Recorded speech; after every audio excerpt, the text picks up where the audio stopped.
yanlış. Bu veletler kimlere kanmış? Yerin altında yangın var, buna ne demeli bilemem, git söndür. Çocuksu hayaller ve boş muhabbetler. Ölümüne denemelisin ya da kaderini yaşamalısın, bir yere varacaksın. Diyar balah dedi biraz bana, rhyme yapsana sigaramı alıp daha. Beat'i duyamadan belirdi diz kafamda beat ve güm. Kelime aklımda, merak ettiğimiz yok lan, kalsın zaten hepsi de senin hakkında. At bunları çöpe, yeraltı fondip patron nigga yolun en başında. Kelime kilidi vurabileceksem dahi bu rap. Buna engel dizimi beklemeden atacaksam dahi sus. Rap buna benzer yeraltı mafi Şamin abi, rap bu kalbe katil aksi istikamet. Yolumuz uzun ve yorucu konumum, yorgun olgu zordaysa da durumum.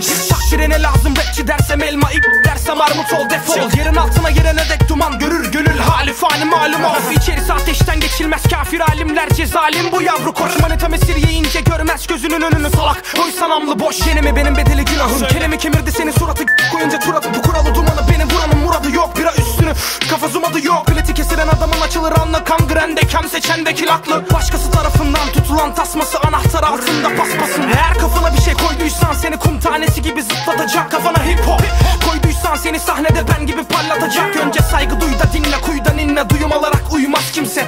Su uyur uyumaz düşman eder dostu köle. Oysa bense kunta kinte. Gidilen her yol mu yanlış? Bu veletler kimlere kanmış? Yerin altında yangın var, buna ne demeli bilemem, git söndür. Çocuksu hayaller ve boş muhabbetler. Ölümüne denemelisin ya da kaderini yaşamalısın, bir yere varacaksın.